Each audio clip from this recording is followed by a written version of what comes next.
Muy buenas noches a todos. Gracias, Fede, por la convocatoria y la generosa presentación. Es un honor para mí participar de esta mesa con los chicos, amigos también y algunos amigos de mis hermanos, así que es un verdadero placer. Vamos a estar hablando primeramente de la economía y los mercados internacionales. Después vamos a aterrizar un poco, como bien decía Fede, en el plano local, para ver un poco qué es lo que está pasando acá, además de todo lo que vemos en los medios, tratar también de hacer un raconto de lo que viene pasando y lo que esperamos que puede llegar a pasar, para dar pie a los chicos para que puedan seguir en las temáticas que presentó Fede. Así que arrancamos entonces metiéndonos, sumergiéndonos en los mercados internacionales. Por las dudas, como siempre hago, quisiera preguntarle a alguno de los chicos si me escucha bien. Perfecto. Nos metemos entonces en los mercados internacionales. Vamos a aterrizar un poco en tierras americanas, que hoy por hoy tienen a Trump como protagonista y llevando adelante varias reformas desde que asumió.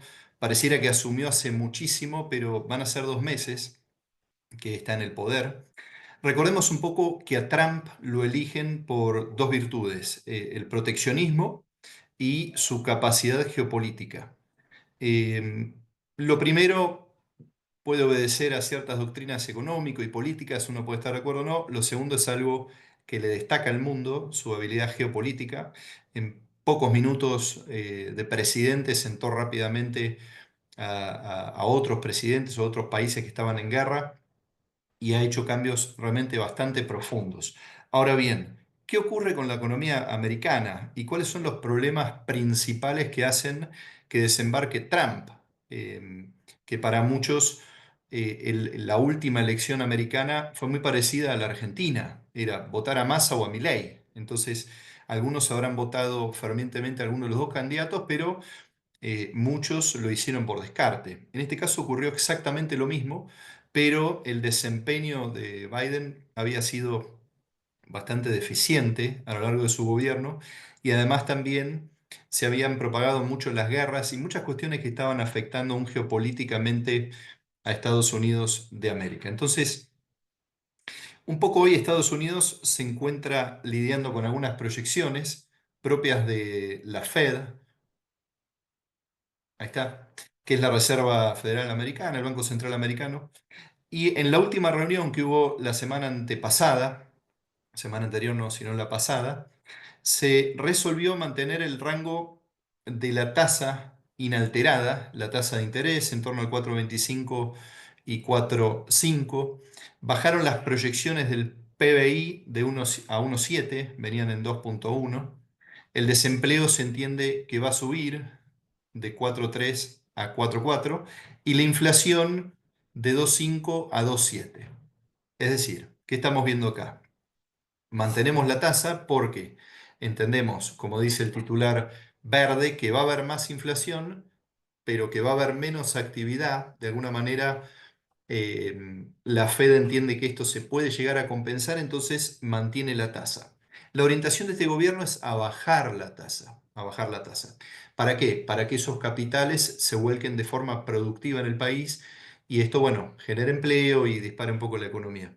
Estamos frente a una economía de altísimo nivel de consumo. Los que han podido viajar van a comprobar esto. Y es una economía justamente que funciona a base de eso, del consumo. De manera que cuando cae un poco el consumo, ahí empieza a caer un poco también la alegría de la gente. Entonces, por este balanceo que se entiende que puede llegar a ver, acá está la votación del dot plot, pueden ver los puntitos, los puntitos rojos obedecen a marzo, la votación que se hizo hace poquitito, y esta otra es la que se hizo hace diciembre, y estas son las proyecciones para el 20, perdón, la votación para el 2025 y las proyecciones para el 26, para el 27 y ya a largo plazo. Entonces, y cada uno de estos puntitos es cada una de las personas que votó y estableció una tasa. Por eso la mayoría estuvo acá, en los niveles de 4,25 y 4,5. Ahora, cuando vemos lo que se estaba aceptando, dando por bueno en diciembre, estaba en un rango muy inferior, prácticamente un punto por debajo. ¿M? Así que cautela, digamos, para lo que es el 2026 también. Sí, quizás con proyección de baja de tasas, pero manteniendo un escalón más arriba y lo mismo para el 2027.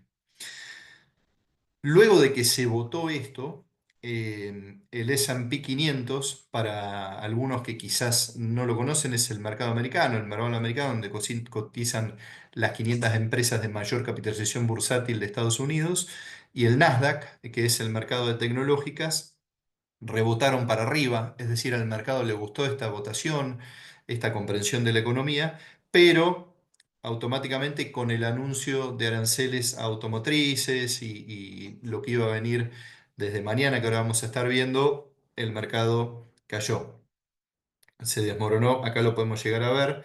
Este salto que es acá es posterior a la votación y luego de eso el mercado se desmoronó. ¿Cuál es el otro gran punto al que estamos asistiendo en los mercados internacionales? Es justamente este, el tema de los aranceles recíprocos, que ni más ni menos se estarían anunciando mañana, 1 de abril, y se estarían lanzando el 2 de abril. Hagamos un pequeño repaso. Desde que asumió Trump, amenazó al mundo con aranceles. Esto es por un motivo fundamental, y es porque había perdido mucho terreno en los últimos 20 años, un poquitito más, como socio estratégico de todos los países en manos de China. Entonces, esto avanzó muchísimo, como se puede ver acá, para el 2024. Fíjense, esto es un mapa mundi del año 2000 y este es uno del 2024. En azul tenemos a Estados Unidos y perdón, en azul tenemos a todos los países que eran socios comerciales de Estados Unidos, y en rojo los de China, por supuesto con China, y esto es como quedaba la organización para el 2024, para el año pasado, que es uno de los puntos desencadenantes más fuertes de que el espacio propio de Biden, digamos, perdiera las elecciones por más fogoneo de capitales que tuvo. Todos estos países que están de este color naranja quedaron como socios comerciales de China para el 2024. Es decir, que en estos 20 y pico de años, Estados Unidos perdió su hegemonía a nivel mundial, y esto fue muy pronunciado en los últimos 4 años, que coincide con el gobierno de Biden, y es lo que el americano promedio no le perdonó. Cuando ustedes agarran, por ejemplo, un gráfico de exportaciones de automotrices, venían muy arriba Japón y Alemania, y luego del año 2000, en pandemia, empezó a trepar muy fuerte China y los sobrepasó, siendo hoy el primer exportador de autos. Así que este es un tema que definitivamente Trump quiere encarar. Entonces arrancó con los aranceles para el acero y el aluminio, esto ya está vigente. Habló de que va a poner aranceles a las bebidas alcohólicas en la Unión Europea, esto todavía no está vigente. Estableció un 20% para productos chinos, esto ya está vigente, arrancó con un 10 y después lo llevó a un 20%, y también estableció un arancel de 25%, 25 puntos para los autos. Cuando le preguntaron por esto, mientras los gobiernos alemanes y japoneses, mejor dicho, el establishment alemán y japonés trinaban, él dijo, y bueno, será cuestión de que el americano empiece a comprar autos americanos, ¿no? Entonces, estamos viendo ahí esta interacción muy grande, que es por lo que lo eligen, por cuestiones geopolíticas principalmente y por cuestiones de proteccionismo. Entonces, mañana mismo Trump o el gobierno de Trump va a estar dando a conocer toda la tanda de aranceles recíprocos que van a soltar para todo el mundo. La intención del arancel recíproco es cobrarle al país lo mismo que el país me cobra a mí por traer productos. Y esto va a quedar instaurado ya desde el 2 de abril. Según un índice que sigue la Fed, que tiene que ver un poco con las mediciones de la volatilidad que puede llegar a haber en lo que es la política comercial, hoy por hoy está en los niveles más altos de los últimos 50 años, ¿sí? Así que, sin duda, esto que está pasando en Estados Unidos, que recibe un país muy corrido de su hegemonía natural, y por otro lado, un país con niveles de inflación bastante alto y desempleo no en los mejores valores, está enfrentando un cambio radical que posiblemente lleve un tiempo. Esto sin duda afecta a los mercados y por supuesto al mundo. Aterrizando entonces un poco en el plano local,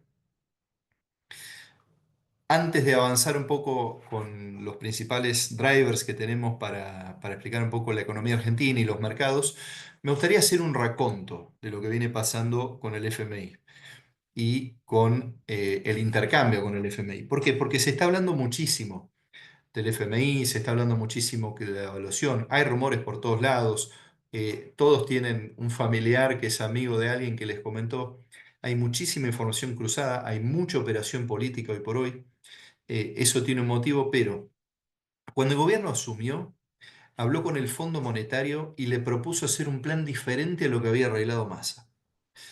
El gobierno planteaba menor impresión o emisión de pesos, superávit fiscal y que pueda capitalizarse el Banco Central. Esos eran los tres fundamentos con los que se presentó delante del Fondo Monetario. Desde allí, el Fondo Monetario, por supuesto, le encantó eso, porque entendía que bajando la impresión de pesos iba a controlar la inflación, esto iba a dar vuelta al déficit en superávit fiscal y que así el Banco Central iba a poder capitalizarse. Entonces, el FMI le dijo, luz verde, dale para adelante con este plan, lo vamos monitoreando, me encanta, es muy diferente a lo que me estaba proponiendo Massa. Entonces, desde que Milei asume como presidente, se compran 25.000 millones de dólares. Se paga deuda por 14.000 millones de dólares.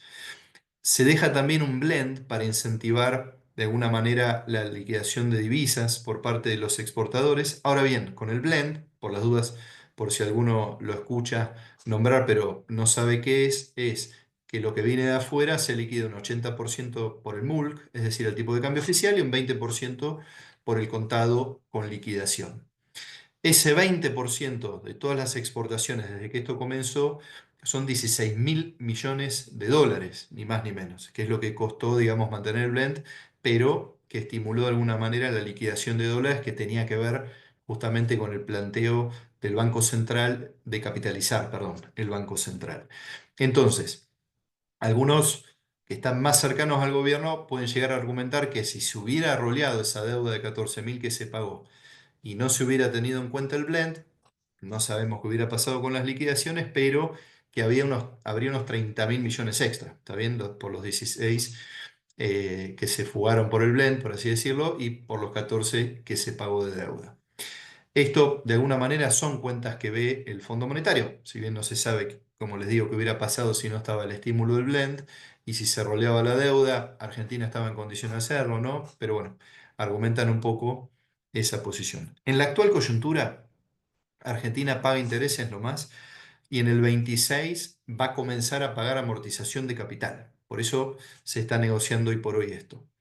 La idea de los 20.000 millones que se están pidiendo el fondo es que se utilicen 14 para pagarle al mismo fondo. Es decir, de los 20 que se están tomando del fondo, que se utilicen 14 para pagar al mismo fondo. Por eso también hay una plana muy grande de economistas que argumentan que esto es un rollover de deuda y no un incremento de deuda, o si no, podemos hablar de un incremento de deuda por 6 en términos de estas proporciones.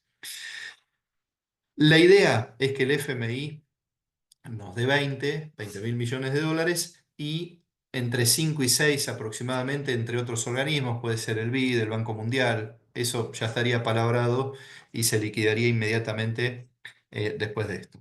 Con eso, el objetivo es sumar reservas. El gran punto de duda ahí es si ese desembolso del FMI viene escalonado. Todo parecería indicar que sí, según lo que trascendió una hora antes de esta charla, donde empiezan a ver bien ambas partes, tanto el gobierno argentino como el Fondo Monetario Internacional, que se liquide el 40% de, de esto que se solicitó. Con esto, la idea es salir del cepo, o en el 2025 o en el 2026, ahí empezamos a jugar un poco con los escenarios, y esto haría que tengamos una mayor calificación habiendo salido del cepo. Y con esto sí, ahí sí, poder acceder a los mercados voluntarios de deuda, donde podemos llegar a emitir deuda y no estar sujetos, digamos, a restricciones como es ahora, que únicamente podemos ir a pedir dólares al Banco Central. El objetivo de esto es que se fortalezcan las reservas.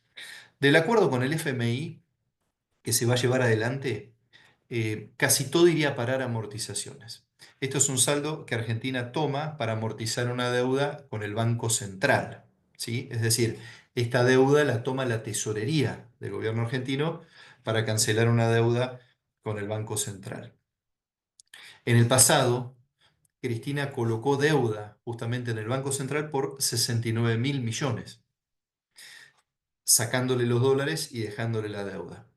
Eso, desde que llegó Milei, por una cuestión de actualización de tipo de cambio, por un lado, de cancelación de deuda y algunas cuestiones de mercado, que explicarlas sería muy largo ahora, esa deuda quedó valuada a mercado a 24.000 millones. Entonces, si tomo esos 24.000 millones para cancelar esa deuda a mercado, estaré bajando casi por el doble, por 45.000 millones, que era el total de la deuda nominal. Dicho esto, la reserva del Banco Central aumentó en 24. Si hoy tengo reservas por 26, entonces por el aumento más las reservas pasaría a 50, que es que declaró hace poquito Milei. Por otro lado, ¿qué decía él cuando le preguntaron si iba a devaluar? Él tomaba estos datos que son de pública referencia del Banco Central y decía, la base monetaria en dólares son 30.000 millones de dólares. Si yo tengo 50.000 millones de dólares en el Banco Central, estoy sumamente holgado con respaldo de la moneda, de manera que tranquilamente podría consumir absolutamente toda la base monetaria, para poner un extremo irrisorio, con los dólares que tengo y aún casi me sobra la mitad. ¿Sí? Entonces, es muy importante entender que con este contexto es muy probable que los niveles de dólares alternativos, tanto el blue como el MEP, estén considerablemente elevados o que puedan llegar a comprimir. Más allá de que sabemos que todavía hay pesos circulando, hubo desarmes de posición en pesos y fueron a parar a ellos. Ahora, estamos a la vuelta, no sé, de un corralito, estamos viendo fuga de depósitos, va a explotar todo.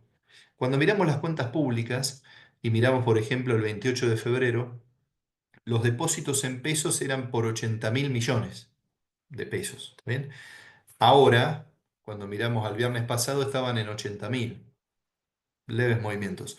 Cuando miramos los depósitos en dólares, por ejemplo, el 28 de febrero contra el 28 de marzo, al viernes pasado, los depósitos en dólares en los bancos estaban en 32 mil, casi 33.000 millones de dólares. Hoy están en 31,7, de manera que hay 1.300 millones de dólares de variaciones, una variación muy ínfima a los niveles que hay y son movimientos habituales también de marzo y cíclicos, ¿sí? Entonces, ¿qué ocurre para adelante cuando compremos MEP?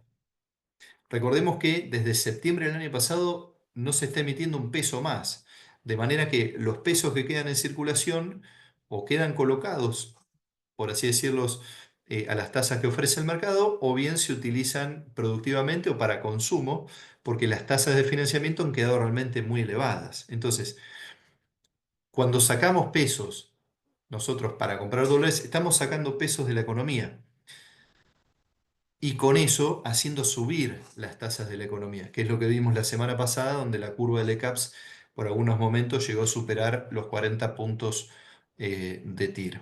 Si sube la tasa de interés de mercado, no solamente la pasiva que les menciono, sino también la activa, empiezan a haber préstamos en torno al 60% cuando estaban en 40, esto va a producir una recesión.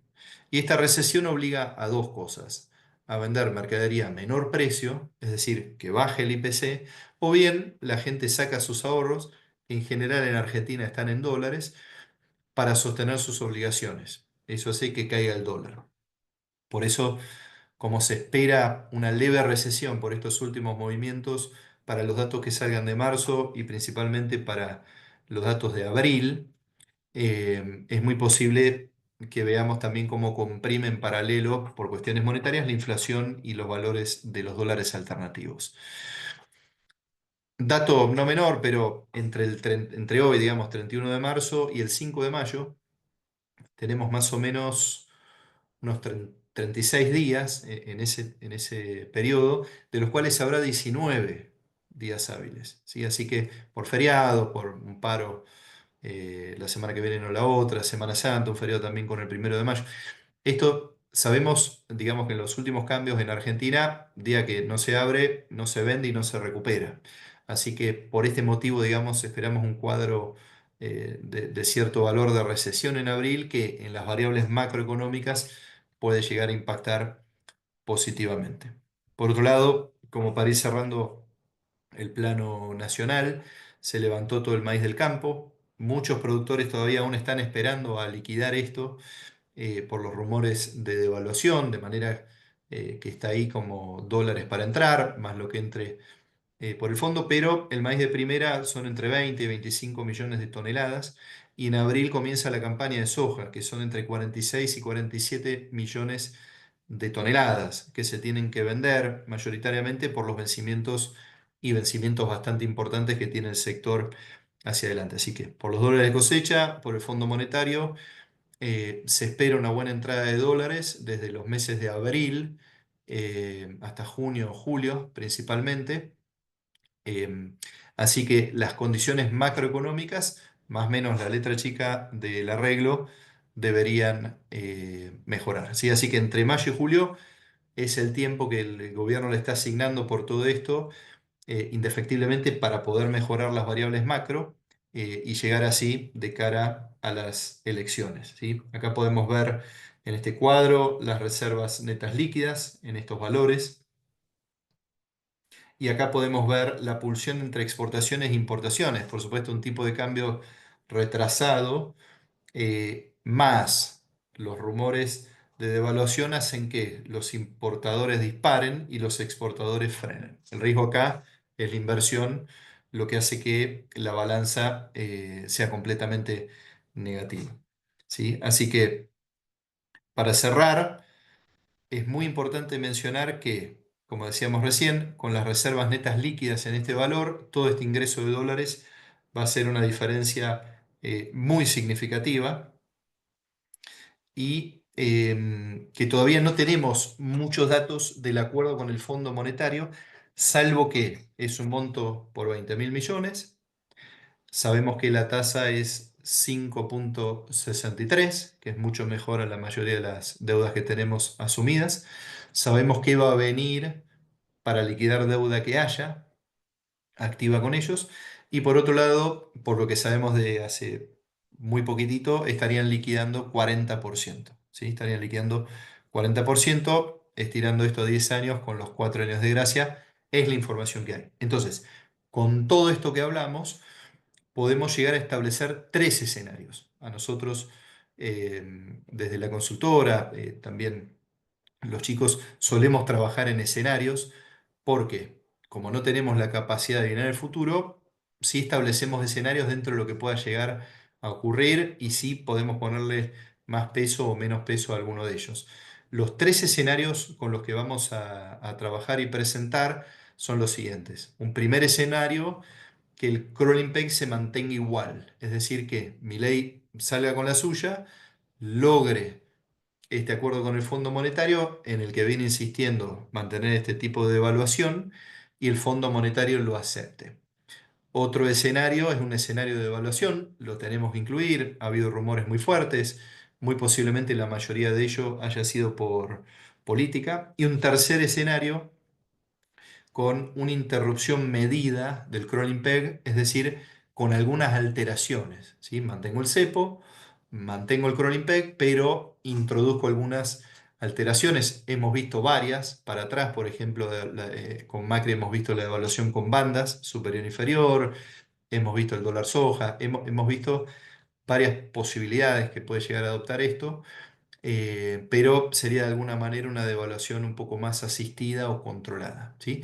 Así que con esos tres escenarios es con los que vamos a continuar el desarrollo de esta charla. Antes de terminar, me gustaría dejarles esta idea, ¿sí? Hoy por hoy todos están mirando los futuros de dólar para ver qué puede llegar a pasar. Eh, Vamos a verlo por acá. Así que un poco la recomendación en este terreno es que para adelante en el mercado exterior sigamos de cerca lo que se anuncie mañana y lo que se pueda aplicar y cómo repercuten los mercados, por un lado, y fundamentalmente cómo sigue la inflación americana, que es el gran problema que de alguna manera lidera absolutamente todo esto que está queriendo encarar Trump, ¿sí? Inflación que ya viene desde pandemia. Y en el plano local, sigamos de cerca para tener alguna orientación de qué puede llegar a pasar hacia adelante con el dólar oficial. Sigamos de cerca la curva de futuros de dólar en ROFEX. Eh, Chequeemos los dólares alternativos. Si todo ocurre como pensamos y esto regula, los dólares alternativos tienen que comprimir simplemente por una cuestión de esterilización de pesos, de manera que deberían tener una tendencia al plazo a lo mismo que el oficial. Así que chequeemos esto de cerca y por supuesto, entre el 10 y el 15 de abril se va a estar anunciando la letra chica del Fondo Monetario, así que deberíamos poder entender bien de qué se trata y bueno, continuar con esto de cerca.